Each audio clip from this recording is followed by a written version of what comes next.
Hey everybody, welcome to TheFIX. This is a podcast about post-processing and the cool and creative things we get to do with our images after the shoot. I'm Sean Duggan, and on this week's show, we're going to be doing one of our occasional Kicking the Tires shows, and the tires in question for this week are on the latest version of Photoshop that was released just a little over a week ago, Photoshop CC 2015.5. There were several new features that were released in this version, but we're going to be concentrating on a few of them that are of the most interest to photographers.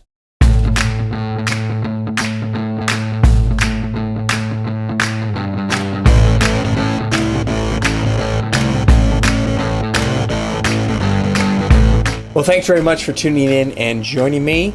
I do appreciate that. So before we dive into our main topic this week, which is the photographer-centric features of the new version of Photoshop, CC, I just have a couple of announcements to go over real quick. The first up is a shout out to viewer and listener Chad Hill. And Chad was the winner of the recent Rocky Nook book giveaway from a few episodes back. And Chad won a copy of The Visual Palette, Defining Your Photographic Style by Brian Matiash. Brian was a guest a few episodes back. Great show if you want to look back in our archives and check that out. And if you're interested in the possibility of entering to win another Rocky Nook book, the book giveaway will be back very, very soon. Possibly next week or the week after, but it'll be coming back very, very soon. So congratulations to Chad for winning the book. And also thank you to Rocky Nook for sponsoring our book giveaway. Check out their website, rockynook.com. They have a lot of great books. All right. Next up is I do have a couple of workshops coming up in late July and early August. I just want to mention again. The first one in late July is on July 31st. It's in the San Francisco Bay Area. It's a camera phone photography and processing workshop. It's called iPhoneography, Creative Capture and Processing Techniques. Although, even though it is called iPhoneography, it is open to Android camera phone users. And that workshop actually was originally on Saturday, July 30th, but that day sold out so fast that we had to add a second day on the following Sunday. So there are still some spots open on the Sunday, July 31st class, although it is filling up, but we still do have some spots open.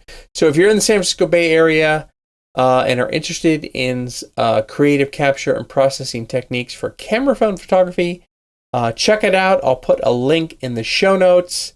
Mill Valley is just north of San Francisco, just kind of right on the other side of the Golden Gate Bridge on the northern side of the bay. The other workshop I have coming up is in Maine at the Maine Media Workshops. Hey, the Maine Media Workshops. And that is my creative scene, refining your photographic vision workshop. And that is going to be August 7th through the 13th. Maine Media Workshops is a great place to get away and just kind of indulge in your creativity. It's kind of like, summer camp for photographers because it really does have this kind of summer camp atmosphere. We eat outdoors under these big tents and there's great food, breakfast, lunch, and dinner. And obviously lots of great scenic locations to go and photograph and just a really, wonderful supportive staff and a great location to indulge in your creativity and your photography. Once again, I will put a link to that in the show notes. Okay, on to our main subject, which is Photoshop CC 2015.5. This is a major version upgrade to Photoshop. It's not an update to your previous version of Photoshop. It is a new full version. So what that means is it's not going to update your current version of Photoshop, Photoshop CC 2015. It is going to install a whole new version of Photoshop on your computer. So one of the things that means is that you will have to reinstall all of your plugins into this new version of Photoshop. So if you are using plugins, such as, for instance, the Nick collection by Google, some of the On1 plugins, Mac Fun software, Photomatix, things like that. You're going to have to reinstall those into this new version of Photoshop that you download through your Creative Cloud connection. Now, rather than go into all of that here in terms of the details of getting your plugins working again, I'm going to provide a link in the show notes to a really excellent article by Jeff Tranberry from Adobe Systems, who covers that in an FAQ that he wrote when the new version of Photoshop was released. So, but just realize that this is a new version of Photoshop. You will still have your old version of Photoshop in your applications folder or your programs folder, and you'll also have this new one, Photoshop CC 2015.5. So just realize that it is a full version upgrade. As we're obviously in 2016, but they're calling it 2015.5. Well, I'm not sure about that. My guess is probably we'll see another major version of Photoshop sometime before the end of the year. Just a hunch, but that's what my sense is. Anyway, there are several new features in the new version of Photoshop. Some of them are more design-oriented and deal with type and artboards and things like that.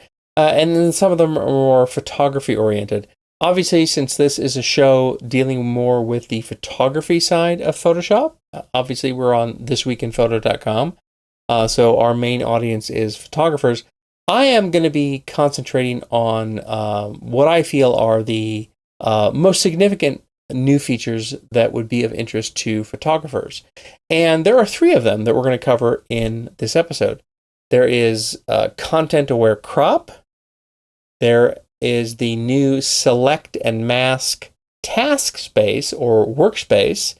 And then there is the face-aware features in the Liquify filter. So some very interesting things that are in the new Photoshop CC.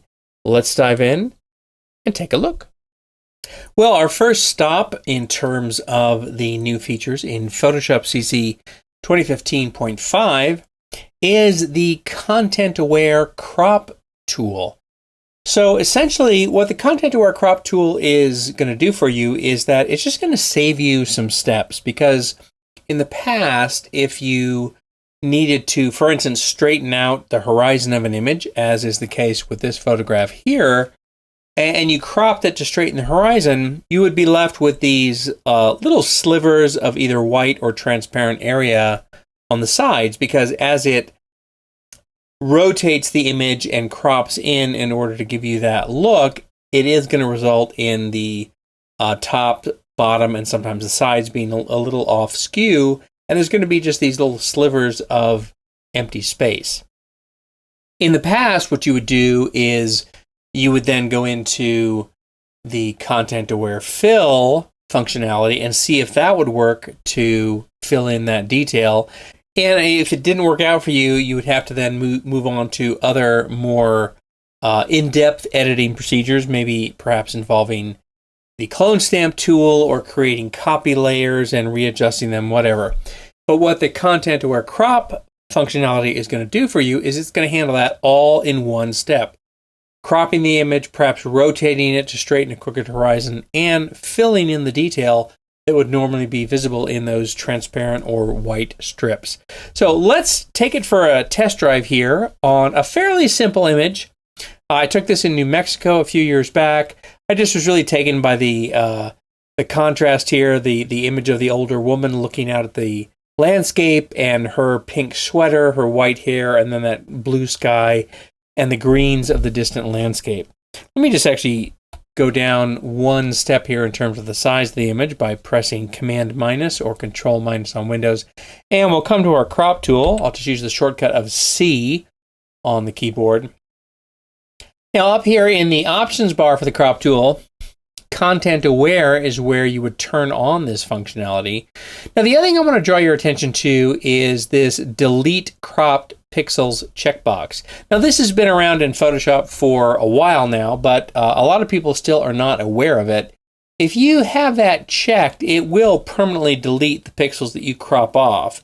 But if you have it unchecked, it will allow you to recover those crop pixels if you change your mind at a later date. So I'm going to leave that unchecked for the moment here.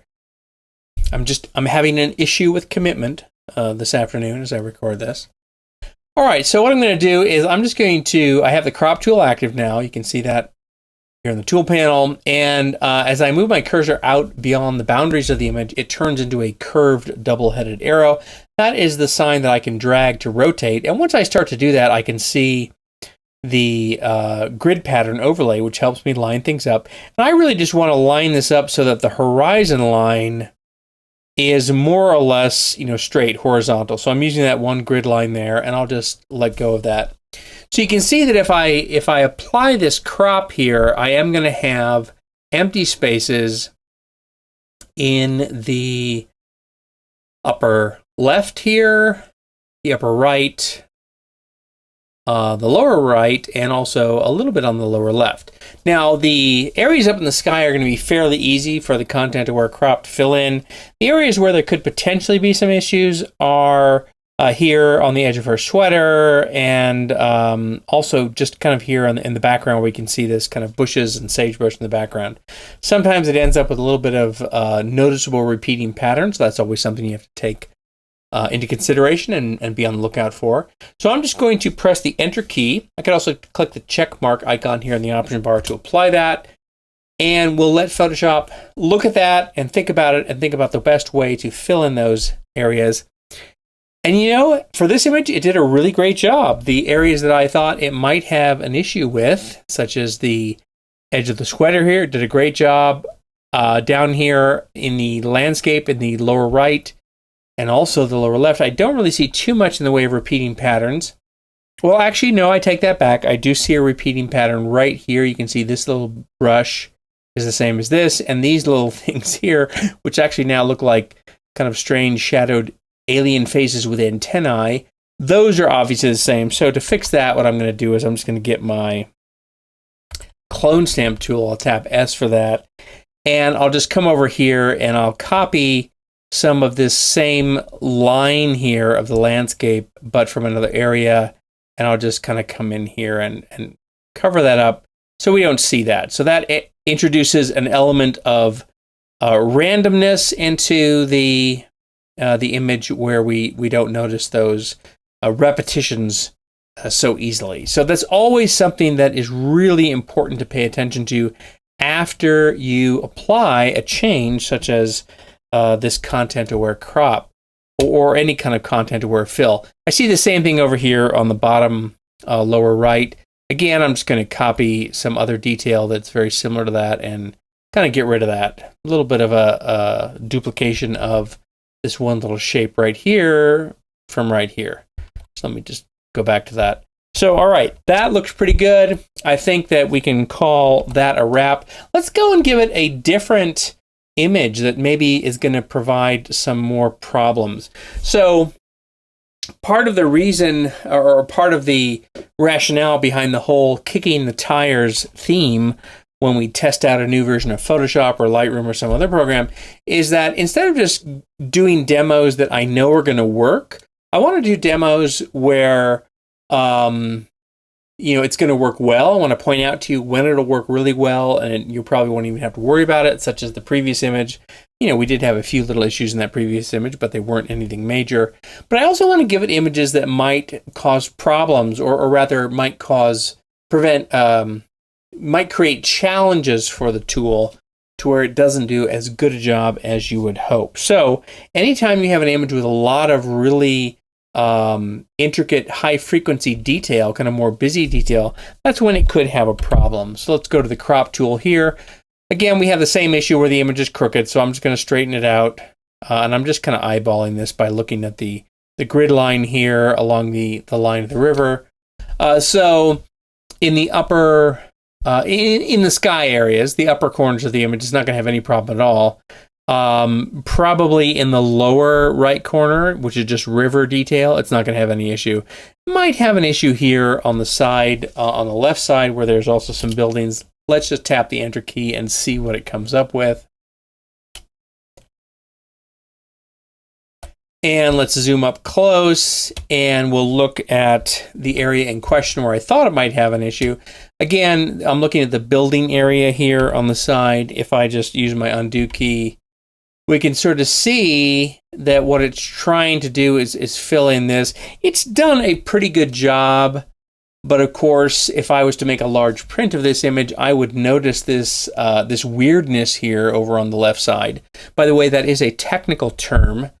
Weirdness, when you're referring to strange little digital artifacts that are the result of something such as using content-aware crop. Down here, this building, it's doing a pretty good job there. I might not notice that, but my advice to you, if you're using this functionality, this feature, is to always pay attention to the edges, because it's going to do a great job in uncomplicated edges. Edges that have a lot more high frequency detail, it might have more problems. Let's give it one more image here. Again, here we are in New York as we were with the previous image. I'm going to get my crop tool, and I'm just going to straighten this. Now, I can't really straighten this equally on both sides because I can straighten up the verticals on this side, but then they start to tilt on the other side. So I'm not really worrying too much about straightening it for all the verticals. I'm just going to do it like that. Again, the places where the detail is uncomplicated, like up in the sky, it's probably going to do okay. The places where there are more complicated detail, regions of the image that need to be extended, that's where it's going to potentially run into problems. Let's see what it does. And once again, I do have the content-aware option checked up here in the options bar. And we'll let Photoshop think about it and see what it looks like. Already I can see a little bit of a problem. So down here in the lower left, again, let's zoom up close so you can be sure to see that. You can see that there is this kind of strange blending of the edges. Now, it's possible that could pass. Maybe it just looks like, shoddy architecture or shoddy building practices. It looks a little bit odd there. So, there's a little bit of an issue there that might definitely be noticeable if I was going to make a large print. Here, let's look at the lower edge. Looks more or less okay. A little bit of problem with this line down here on the bottom, where it's kind of not straight. That would be easily fixed by copying some of these other lines here. And of course, it did great up in the sky, so I don't have to worry about that. So the moral of the story here, if there is a moral to the story, is to just realize that the success of content-aware crop is going to vary depending on the visual complexity of the image you are using it on, as well as how much of that more visually complex image detail has to be recreated by Photoshop in order to fill in those edges that normally would be empty after you applied such a crop. Okay, let's move on to the next new feature in Photoshop CC 2015.5 that will be of great interest to photographers, and that is the new Select and Mask task space or workspace in Photoshop. This is essentially an upgrade to the Refine Edge dialog or the Refine Mask dialog that was in previous versions of Photoshop. Now, just to recap, the way it used to work is that you would first have to create a selection of your subject, and then once you had the selection, pretty close to what it needed to be, you would then go into Refine Edge to fix the edges. So for instance, I could make a selection using the quick selection tool of the doll here, and I can get her body pretty good here, just because there's fairly decent contrast between her body and the background, and I could do something like that. And then what I have to do is that I have to go into the Refine Edge tool to fix, the edges where her hair is extending out here on the front or in the back, etc., etc. So the cool thing about the Select and Mask task space is that you can either start with a selection, a rough rudimentary selection as I have here, or you can just start with no selection at all and start masking once you're in that task space. So let's take a look at it both ways for now. I'm going to actually use my lasso tool, and I'm going to subtract a chunk from the front of her dress here, so I have a big mistake. And as long as I have a selection tool active, as I do here, the lasso tool, the button for select and mask will appear in the options bar, or you can come up to the select menu and just choose select and mask that way. Now, initially what it does is it places it in the onion skin mode. So the onion skin mode is the top one here in the view mode menu. Notice how all of these have a single letter keyboard shortcut. These are all pretty useful shortcuts to memorize, or at least memorize the ones that you tend to use the most often, just because it helps in navigating through this. You do have a transparency slider here where you can modify the view of the onion skin here. So you can see a little bit of, both images at the same time. So for instance, on this one here, I have, a big section that I have neglected to select on the dress. The cool thing about the new Select and Mask task space is that you can just come here and actually go over to the tool panel, and you'll see that you have standard selection tools over here. The quick selection tool, the brush tool for working on masks, or the lasso tool. So I can choose the quick selection tool, and I can actually click on this area that I neglected to select initially, and it will add it in there. So that is a huge improvement, because the old way it worked in Refine Edge is you had to essentially exit out of the dialog to go and make further perfections on your selection before you could use Refine Edge. So the ability to have both the Refine Edge controls, which you can see over here on the right side, as well as basic kind of bread and butter selection tools to modify your selection or mask, is really a huge step forward, I think. I'm actually going to cancel this, and I'm going to go in again, but let me choose to deselect my selection. I'm going to show you how I'd go in and do this just from scratch with no selection active. First, let me turn on my adjustment layers that I've already made for this picture. I've got a black and white adjustment layer, and I have a contrast layer, a curves layer, to help pump up the contrast on the doll. And by the way, the reason I'm doing this here is I have this kind of wintry road scene photographed in northern Nevada, and I have, the semi-creepy doll there, because nothing says summer, like a wintry desert road and a creepy doll.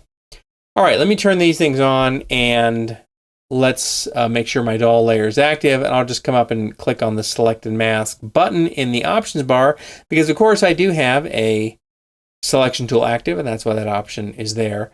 Let me just play around with the onion skin here. And what I'm going to do is I'm going to get my quick selection tool, and in the Select and Mask task space, I'm just going to drag over the shape of the doll to begin to make a selection of that. And you can see how that's all coming in pretty good there.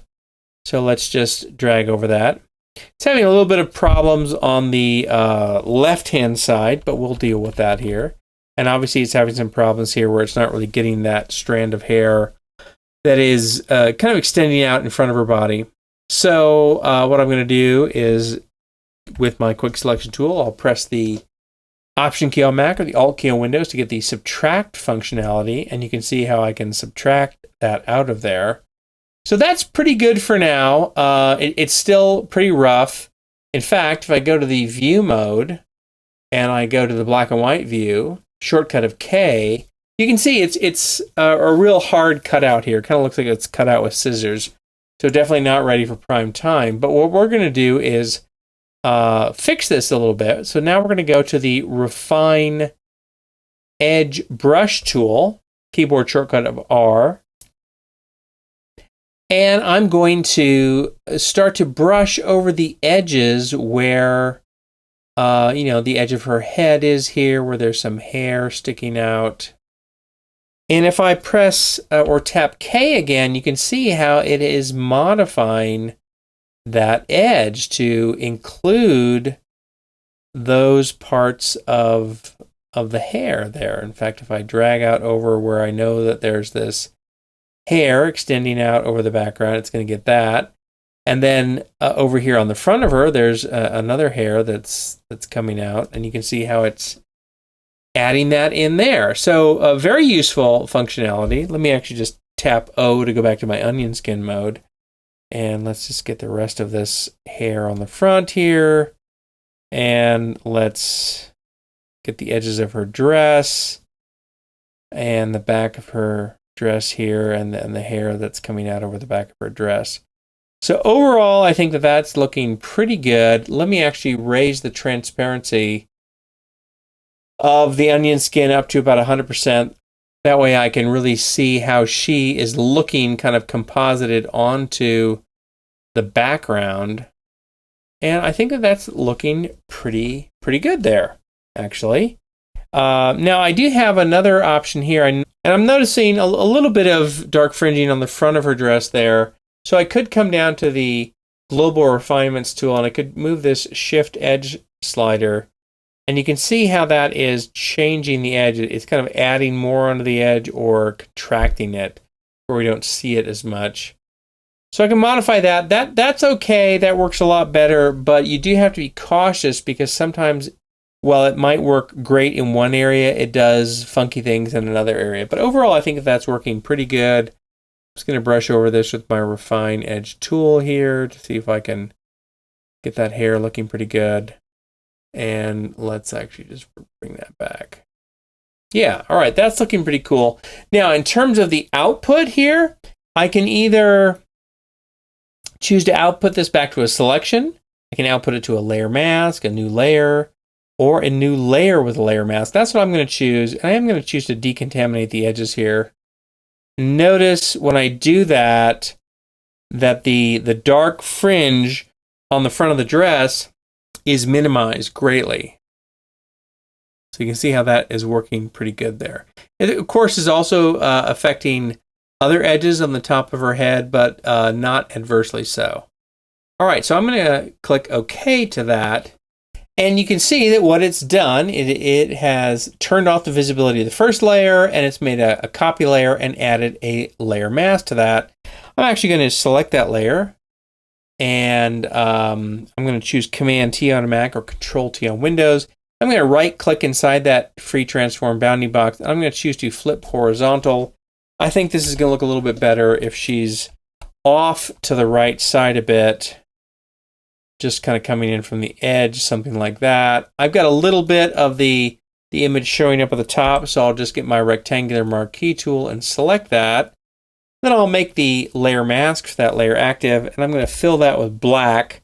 Black is currently my foreground color, so I'll just choose Option Delete or Alt Backspace to fill that with black. And then I can modify her position there. So there we go. Nice summertime image there of the creepy doll next to the wintry desert road. So definitely very cool improvements to what used to be called the Refine Edge or Refine Mask dialog, and is now called the Select and Mask task space. Definitely is going to make it a lot easier to make selections of masks. All right, well, let's move on to the next stop in our magical mystery tour of some of the most useful new features for photographers in the latest version of Photoshop. Okay, the final destination here. God, that sounds so dramatic. The final destination. Dun, dun, dun. But I digress. Anyway, so our final stop here in terms of taking a look at new features in the latest version of Photoshop that are of use to photographers is to take a look at the face aware functionality in the Liquify filter. So in order to do this non-destructively, I'm going to convert my layer here into a smart object. I'm just going to right click on that and choose Convert to Smart Object. And I'll come up to the filter menu and I will choose Liquify.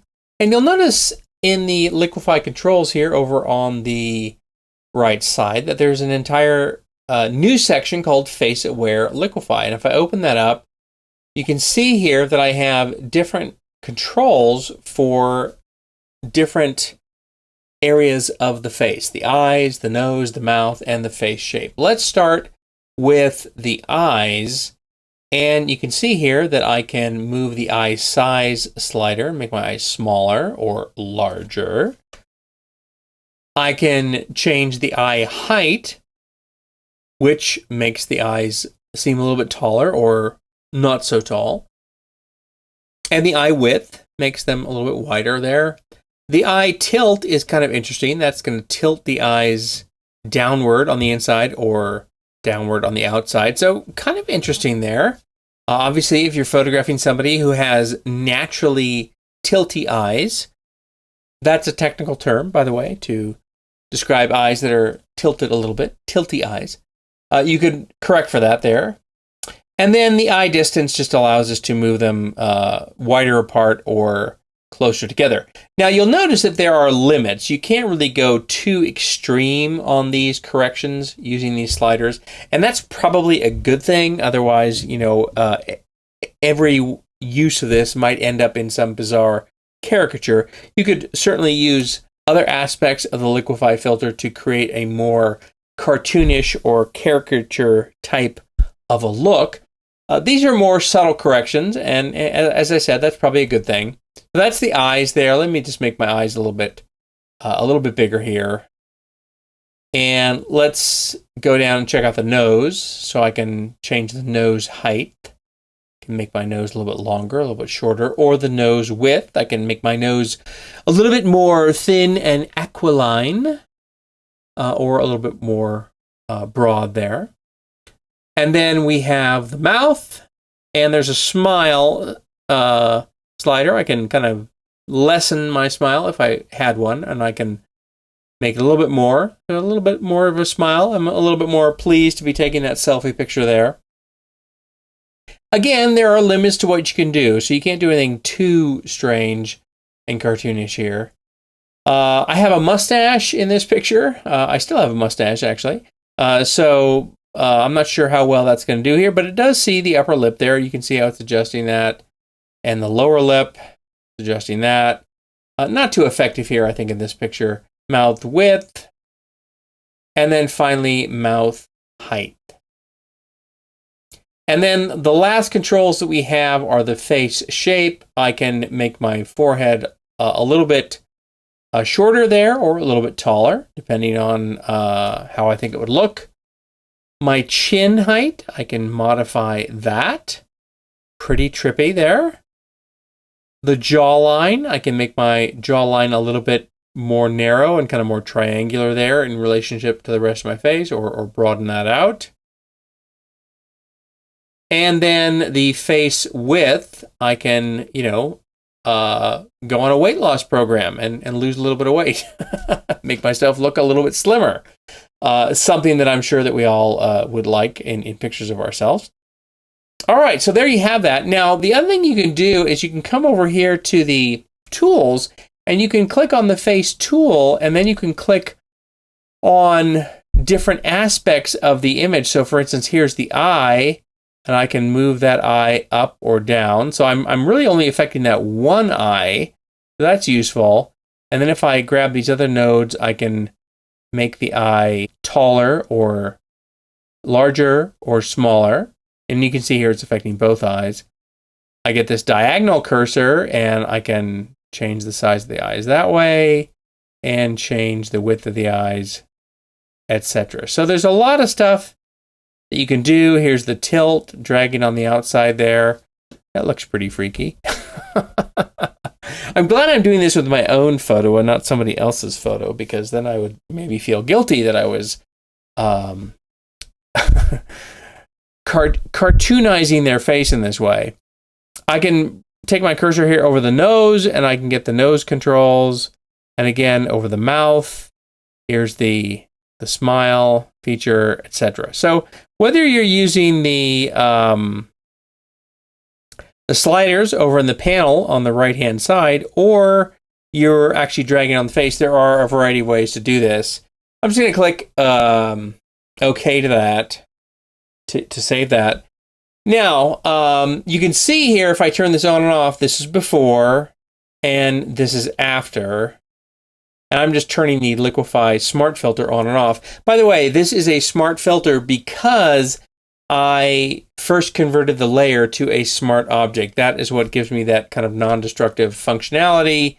And in fact, I could actually double-click on Liquify here in the Layers panel underneath Smart Filter and reopen the Liquify dialog. And you can see that all my settings are there, and I can choose to change those if I wanted to. So that really is the benefit of using, or rather, the benefit of applying this type of a filter effect to a layer that has been converted to a smart object, because it does give you the ability to kind of treat that filter effect almost like an adjustment layer where you can come in and modify it after the effect. I'll just choose OK to that there. So that's fairly straightforward. This is a picture, obviously this is the face, I'm looking straight into the camera, and Photoshop has no problems with that. But in the interest of kicking the tires, I decided to see if there were pictures that it had problems with. And that's always a fun thing to do, whenever a new feature comes out, to see if, are there certain images that it's just not going to work on. So I did find a few images that it won't work on. And if you are listening on the audio version via iTunes or via the website, whatever, I know a lot of people do listen to this podcast to the audio only version. This next picture I'm working on, again, it's a picture of me. I'm wearing a pith helmet, and I'm kind of sort of a three-quarter view, and I'm looking off to the side. So it's kind of, my face is really more diagonally oriented to the camera, or rather not diagonally, but I'm not looking straight at the camera. I'm kind of looking off a little bit to the side. But there are still clear facial features. There's my eyes, the nose, the mouth, etc. So let's just go into Filter and choose Liquify. And in this one here, under the Face Aware Liquify panel, it says Select Face, No Face Detected. So I can't even move any of these sliders here because it does not recognize a face in this image. I can come over to the Face tool, and when I click on that, it says, hey, no faces are detected in this image. So, what's up with that? What's going on? Obviously, there's a face in here, so there are some images where it just may not work, depending on maybe how the face is portrayed in the image, the angle of the face in relation to the camera, or maybe if your subject is wearing a hat or a helmet, as it was the case here in this shot. So let's cancel that. And let's go over to another picture. So same basic setup. I'm wearing a pith helmet again, same photo shoot, and I'm looking directly into the camera now. My head is tilted to the side. Again, I'm giving you this descriptive information in case you're listening to the audio version. I'll come up to the filter menu. I'll choose Liquify. Once again, it says no face detected. So that's kind of disappointing. And if I come over to the Face tool, again, it says, hey, no faces are detected in this image. So that's kind of a bit of a fail in my book. I mean, this is obviously a face. It should be able to see that. What I would really like to see here is the ability to choose the Face tool and, somehow define a face in the image. Drag a lasso around an area and say, hey, this is the face I want to work with here. And that way you're telling Photoshop, yo, dude, there's a face here. And that way it could recognize that. But at the present time, that is not available here with this feature, at least not that I am aware of. I've done some searching. I can't find any mention of that. So depending on the headgear that your subject is wearing, or maybe the angle that their face is at, there could be some images where it's not going to work. Here's another picture, really wearing a lot of costume here. This was for one of Russell Brown's Adam conferences a couple years ago. I was the zombie whisperer. That was my my costume here. And again, it says no face detected, and I cannot even choose the Face tool. So it doesn't recognize that face at all. So this got me curious, and this is really part of the whole methodology of one of these Kicking the Tires episodes. I got curious. Well, okay, I found 3 images where the face detection doesn't work. Why is that? Is that because I have a hat on? Is it because I have glasses on as I do in this picture? What's going on? So in an effort to try to figure this out, I actually went and I took some selfies. And so here's one. I've got glasses on, okay. Let's go and just go into Liquify. And here it finds my face fine. I can change the eyes, etc., etc. So that works. It sees the face there. So let's cancel. And I went and I shot another one. I thought, okay, well let's put a hat on. Okay, there we are with a baseball cap. Let's go back into Liquify. And it sees my face there, so I'm able to adjust, the various aspects of my face there in that picture, even though I do have a hat on. So I'm not sure why that is working. And then I put on a bowler hat, similar to what I had on when I was playing the Zombie Whisperer. And I went into that and chose Filter Liquify. Again, it saw my face here. And I'm able to change the size of my eyes, etc. All right, let's cancel that. And then I thought, well, maybe it's because in the Zombie Whisperer photograph, the hat was like pulled down really low. You couldn't see my forehead. Maybe that's what it was, I thought. So I went in and I took another shot. I put on the bowler hat. I purposely pulled it down really low so you couldn't see my forehead. I went in here to Filter Liquify, and hey, it saw my face just fine. I'm able to change the eyes, able to change the face width, etc. So I'm not sure what the issue was, but it definitely had problems on these images here. This shot where I'm wearing the pith helmet looking off to the side. This shot where I'm wearing the pith helmet looking directly into the camera. And then finally, this shot here where I am in costume as the Zombie Whisperer, and it had some issues there. Why that is the case, I do not know, but just realize that your mileage may vary depending on how the face looks in the photograph you're trying to work with, whether or not your subject has a hat on or some sort of a costume or whatever like that. There could be some differences there. So let's actually come and do something else here with this, just to show you that this is possible. I'm going to come back to the filter menu and choose Liquify. And I'm going to just do something really crazy here, just so we can see the difference. I'm going to make my eyes really big and wide and bizarre looking.